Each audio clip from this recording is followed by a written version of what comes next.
me out, but I'm still holding the throne. You never know till it's over. So pretty it hurts, just beware of the thorns. Hello YouTube. I've been asked to talk about my personal experiences at the walls. I mean, I've talked about it a couple times, but it's mainly just a brief thing. Really because I don't like talking about it too much, but I have to say that the first thing I noticed, my first impression when I got there, was the smell of state soap. I didn't realize this until I got my blanket and shirts and all that stuff they give you, prison stuff they give you, and it's just a weird smell. And after a while, you get used to it, and you don't even notice it's there. But there for a while, it seemed like it was everywhere. Another thing that I noticed was, like in the summertime,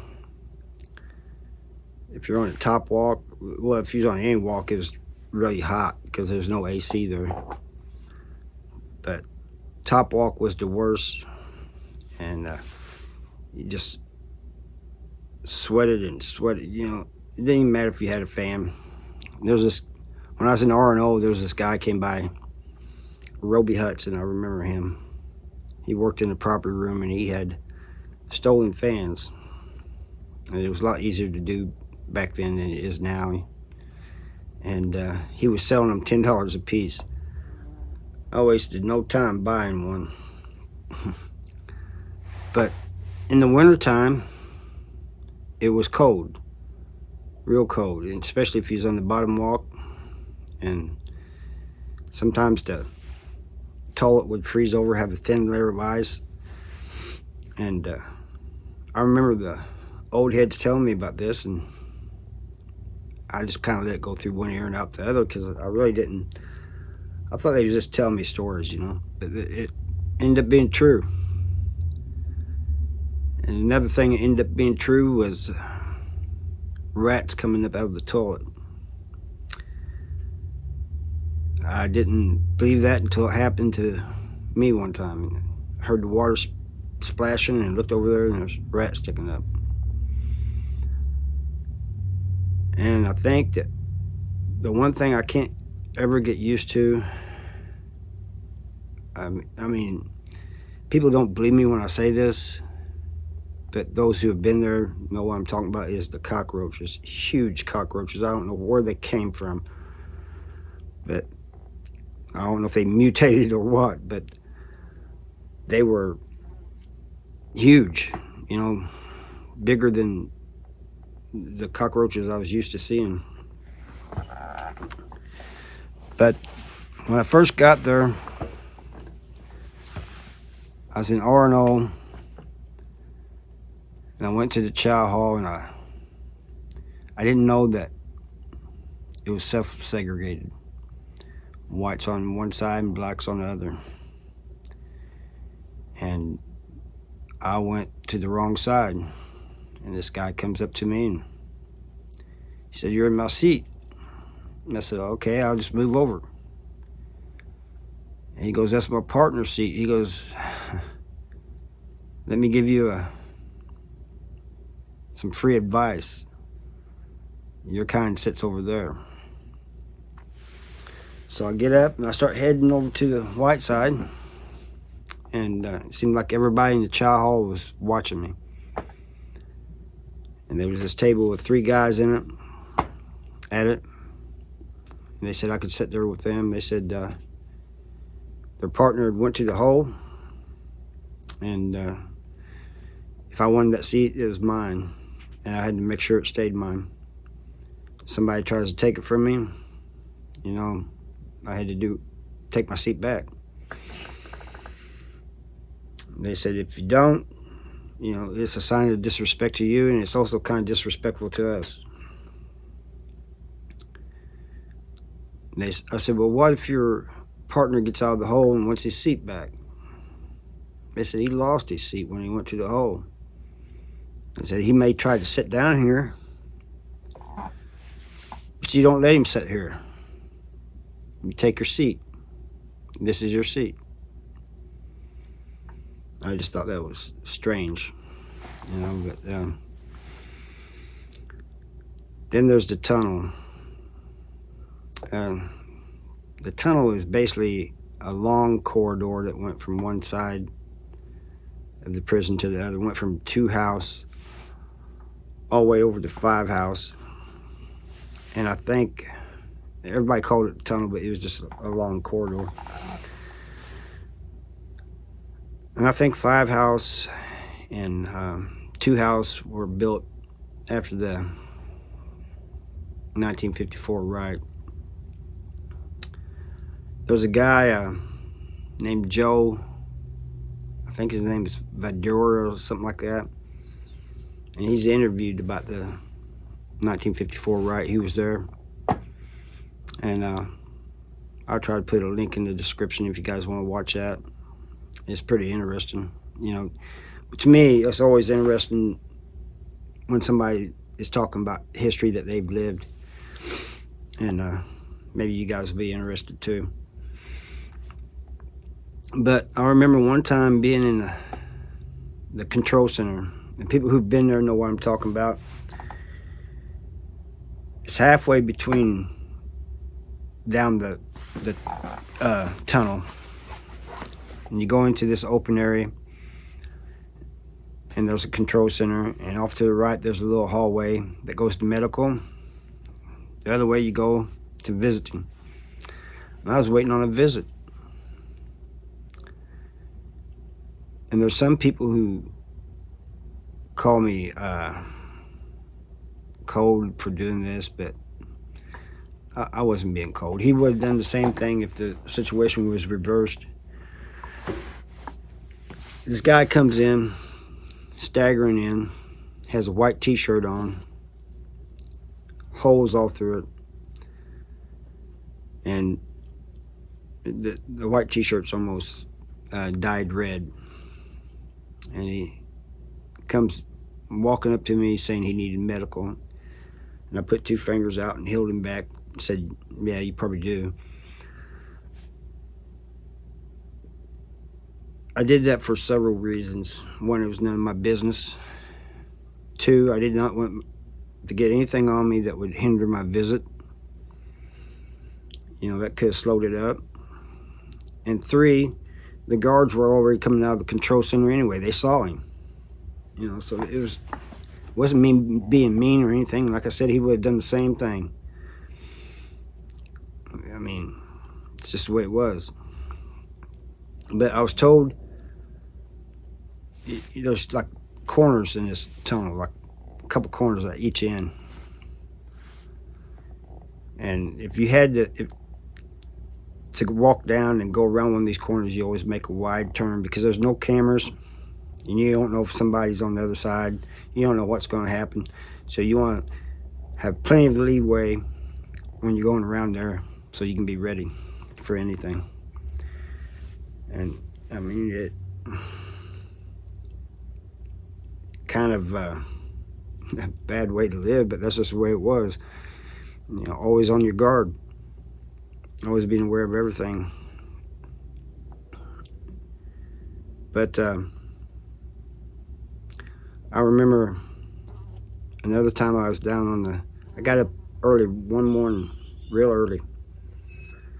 And so I remember going to the lower yard one morning, real early, like as soon as the yard opened. And the lower yard was mostly whites, even though there were blacks did come down there. It was mostly whites, and just like the upper yard, even though there was whites up there, it was mostly black. And if you was 150 pounds, 18 years old like me, you did not go in the upper yard by yourself. And I found out the hard way one day. But anyway, there's these like concrete steps, and it's got like a cover over. It's like they use them as bleachers for people watching the softball game. And I was sitting there, and these two guys come up with and sit down with bats, which immediately put me on guard. And so I'm just watching them, and there's a guy running around the softball field, around and around. And I guess he'd ran about 10, 12 laps, something like that. He ran quite a few. And these guys went out there and did a number on him with these bats. But so I just walked off. You know, it was none of my business. And just went on about my business. You know, I didn't know if they was going to try to get everybody there and take them to the hole or what. But on the lower yard, they had this, they called it the shack. That, you know, I wanted to say the shack. It's like a canteen. It's like a canteen on the yard is what it was.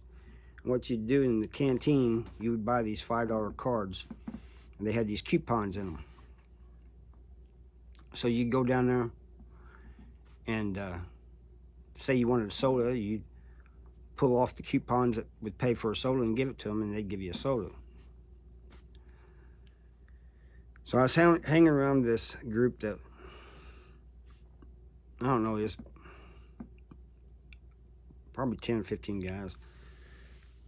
But I was talking to the Cecil, who was one of the main ones, and he hands me this card, and he says, hey, go get us a pizza and a cup of sodas, young blood. So I go over there. I misunderstood what he said. I get 2 pizzas and 2 sodas. And he goes, we can't eat all this. And so he called some of his friends over, and we ate that pizza. And when I got my card in, you know, I paid him back. He wasn't worried about it. He actually thought the whole thing was funny, but I still, you know, bought him a pizza and said, here, you know, you and your partners eat this, you know. And he, but he used to always tease me after that. Yeah, Harv, you know how to count? You know what a pizza and 2 sodas mean? But anyway, that was some of my impressions of that place. And I mean, there's more stories, and I've already told you guys some of them. And like I said, it's a wild, crazy place. And if you was going to survive that place, you had to be mentally strong. And you had to be willing to stand up for yourself. I mean, that's the bottom line. I mean, I got to where I really didn't care. You know, you say something out of line, it was on. But anyway, I want to tell you guys how those of us at the walls were treated when we got to Farmington. So they started sending a bunch of us to Farmington Correctional Center on 4 overrides. So we get down there, and coming off the bus, the staff is just treating us like we're these horrible people. And I think I told you a story about my fan, dropping my fan. But anyway, we get up to the property room, and there's this old school guy. And I knew this guy. I mean, I didn't know him real well, but I knew him enough that he ain't gonna take anything from these guards. And so this sergeant starts yelling at us, "This is not MSP. This is FCC. You will do as you're told. Do you understand?" And so I stepped between the old school guy and the sergeant, and I said, "We haven't said anything. Why you yelling at us?" He goes, "Are you talking back to?" I mean, he just goes off. And finally I told him, I said, look, you have your rules, we have ours. That's the bottom line. And he almost locked me up. He almost cuffed me and locked me up there. But so the black guy grabs hold of me and said, man, just let that go, you know. He's just venting, let it go. So anyway, as we're walking to our housing unit, you know, they send us to our housing units after we got our property straightened out. And Old School comes up to me and he says, hey, you know, I can take care of myself. And I said, I know, that's why I stepped between you and that sergeant. I said, you know, he had no call to do that. And it's not that I didn't want anything to happen to him. I just didn't want anything to happen to you. You go to a hole over him, you know, maybe even getting another charge, you know, it just, you know. And so we went on to our house, but that's how they treated us when we got there. And even in the housing units for a little bit, they treated us like that, you know, until they got to know us a little bit. But I just couldn't believe it. It was just like a complete change in the staff. And anyway, before I go, I've been thinking about making a workout video, prison workout video without weights. If you guys are interested in that, comment and let me know, and I'll see what I can do. It'll be different than this because the camera's going to have to be moving and different things. But until then, I'll see you next time. Bye.